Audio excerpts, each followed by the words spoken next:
What team, Mark, would you like to trade back with if a trade could work? Denver at 9. Would you like to go back a little bit to go to 15 with the New England Patriots, 19 with Washington, 20 with the Bears? What would be your ideal trade back, and what do you want out of it? I think the ideal for me, I would like to trade back just a couple spots, but as far as going the farther I would like to go is only to New England at 15. I don't really want to go past New England at 15. I don't want to drop that far, because if I'm going to drop that far, man, I'm going to want the world back. And whoever's trading up if New England is coming up to 7, I'm asking them for the world. You know what I mean? Because they're obviously going to try to get, I don't know who they want at 7. Maybe Mac Jones, maybe Justin Fields if he drops that far. So that's about as far as I would like to go. Is about 15. Ideally, maybe 9, but 15 is the farthest I would go. But I'm asking for the world, man, to trade back and whoever wants to come up, man. You talk about going to 9. You're basically getting the same person anyways. Pretty much, 7 to 9, because they're taking a quarterback, and that's pretty much it. Cy, what say you, man? What's an ideal trade team target? What's the farthest you'd go back? And say if you went to a 19 or 20, what would you want out of it? Well, honestly, I think the most realistic scenario is trading back to 19 with Washington, considering their state. If Justin Fields or one of the quarterbacks fall to the 7th spot, they have a history in Washington of giving up their entire future for a quarterback. If you look at what they auctioned off to get RG3, and then they drafted a quarterback controversy with the kid out of Michigan State. But I would like to do that. And what I think is fair draft compensation, we could easily get another first for next year out of Washington, and possibly, a 3rd or a 4th, because right now we're depleted with our draft stock. So personally, I think that's a realistic expectation. And I think we could probably, not swindle them, but I think they would be desperate enough if one of the young quarterbacks could fall down to number 7. That's what I say.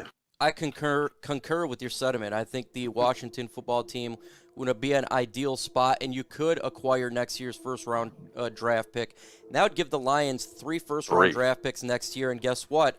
It worked out fairly well for the Miami Dolphins, and I think that is a good way to really build this roster out, is via the draft. And if you can have 3 first-round draft picks next year, you own the draft. You can pretty much do whatever you want to do. You can go up, you can go down, you can go left, you can go right. You can make the decisions there. Antonio Hightower, for you're an out-the-bubble type of guy when it comes to thinking. What would be ideal situation for you if you want to trade back? Go back to 9, again, 15, 13, 19. What say you? Ideal for me would be 9, because I'd pray that Pitts could fall to us at 9 and we probably still get a good deal. Realistically though, I have questions about who would really trade up, because I think last year really showed us, like, even if a team likes a quarterback, that don't mean they're going to trade up for him. Because there's a lot of people said, oh yeah, we like Tua. Some people say they like Tua more than Burrow. The Lions are like, y'all want to trade up? And it's like, nah, we good. Which state we at? We okay. We're okay. Because then most likely 3 quarterbacks are going in the first 3 picks. Falcons. Yeah, it's guaranteed. Yep, it's guaranteed. Falcons might move back. Now it's like, oh, does Lance fall to us? And how does team view Lance? Some teams really like guys like Kellen Mond, so they go like, you know what? I can wait later and still get my guy. Maybe some team like Kyle Trask. I don't know why they like Trask, but maybe somebody do. Realistically, because I think a lot of people want to trade him with the Patriots, but the Patriots historically aren't a team that trades up. Historically, they're a team that trades back, if anything. What about the Dallas Cowboys? Because they do like covet Pitts.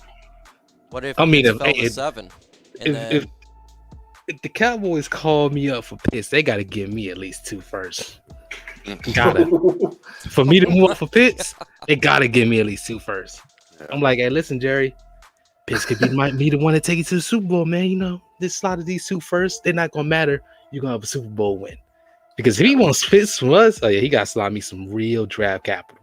You know what I'd say? Hey, do me a favor after you screwed us with that official picking up the flag, Jera. We know he was on your party bus. Yeah. We should have won that for game. sure. We should have won that game. Yeah, to me, I think we definitely could trade back, and it's all going to be predicated what happens with the Atlanta Falcons. This is a big deal, what happens with Atlanta. With San Francisco. If San Francisco takes Mac Jones, that pretty much guarantees us we're having a blue chipper that falls to the Detroit Lions. Or there's going to be a quarterback there. Because if they take Mac Jones, which would be great, you still have the board Trey Lance, Justin Fields, you have Kyle Pitts, Jamar Chase, and you have Penei Sewell. That's 5 players. One of those players is definitely going to be available with that 7th pick. If it's quarterback, maybe a team will trade back. If it's not, if it's a Kyle Pitts, a team may want it. And if we can't trade back, there's a blue chipper right there. So we all got to root for Mac Jones, who to go number 3. It'll be predicated to how this draft works, and it really will, if a quarterback does fall to the Lions at the 7th pick, we can receive a lot of asset allocation from somebody wanting to get a quarterback. So I think that's vital for our Detroit Lions to do so. Here's a question from Tim Monroe. Would you trade back twice out of the first round? Will you trade back twice or trade out of the first round? Twice, yes. Out of the first round to the no. I want a first-round draft pick. Yeah, I'm not going to trade out of the first. That's a little tough, man. That's tough right there. I trade out of the first if the deal is good enough. I think most of our positions needs could be filled in the second. Especially, there's going to be a lot of great value later in this draft. Even in the 4th round, it's going to be a lot of great value. It's going to be a lot of talented O tackles and edge rushers and corners that fall just because of the top talent on the board. So I trade out because I can still get a first-round talent. I will most likely get a first-round talent in the second. I trade out depending on who's on the board, though. Like if we trade back to like 17, let's say we trade back to like the mid of the draft or like early 20s, and like Parsons is there. It's like, we can't pass up on him. Yeah. So I think it really would depend on the board, but I would be willing to trade out the first round just because how much talent is going to fall down the board. Mark Orm from Orm's Forum, I saw your hand raised. What do you got to say, man? We got to remember, too, with Brad Holmes, back when he was with LA, man, he's used to not drafting in the first round. Absolutely. So like now they're going on year 5 over there, and he was part of the I think Les Snead, the GM of LA, he gave the reins pretty much to Brad Holmes maybe about 5-6 years ago, saying, take care of this draft. I want you to be my guy, man, to take care of the draft. So he's really used to not drafting in the first round. So it could be he could fall out of the first round if he wants to, because I guarantee you he feels comfortable doing it. If we fall out of the first round, I want to see massive capital haul. 100%. I'm talking. Yes. I'm wanting to see a bunch of seconds. I want a first next year. Like I'm wanting a haul. Yeah, I'm just giving a Say scenario. you? Would you trade out of the first round? I would do it.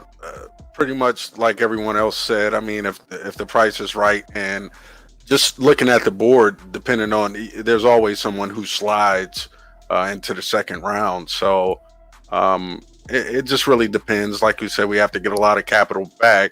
But if, say, for instance, you can still get a top flight tackle in the early second. So it just depends on where we trade at. One of the Cosmes, or my favorite player is Tevin Jenkins. I like him at right tackle. If he were to fall, and if he was falling, even Farley, I know we don't really want or need the cornerback position, but just imagine Awarie, Okuda, and that guy Caleb Farley. It just would be a nasty secondary. So yeah, I would do it. It just depends on the price. Hey, there we go, folks. We got a question. Do you think there's any chance the Lions draft a quarterback, and who would you want if they did? Cy, you think the Lions going to take a quarterback, and if they did take one, the big position, who do you think they would take? So a couple of schools of thought here, and bear with me, but I think if realistically, if one of the big four fell to us at 7, I'm just not a fan of drafting quarterback controversies. If we're committed to to Goff in the near future, and even if we have the opportunity to draft, say, a quarterback at 7, then immediately that puts a lot of pressure on Goff, and he goes from being comfortable back to uncomfortable because he's looking over his shoulder. So now, yeah, I would draft a developmental quarterback, someone somewhere in the 4th round. If Mills would fall that far, or Amon, yeah, sure, why not? We could do it. But as far as at number 7, absolutely not. I think we need to ride out. We've committed to Goff. Let's see what the guys got. It's not a good quarterback draft next year, so I think we got a couple of years to wait on the quarterback position.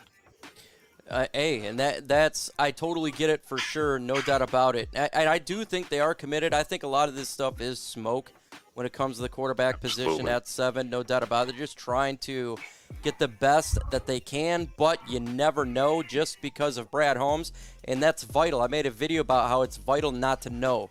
Unlike last regime, you kind of knew who they're going to pick. You want to keep people on their toes. That's vital. Mark Orm from Orm's Forum. When it comes to this quarterback position, do you think the Lions would take a quarterback and help out, or they could take like someone else? What do you think, Mark? I'm kind of feeling what Cy said.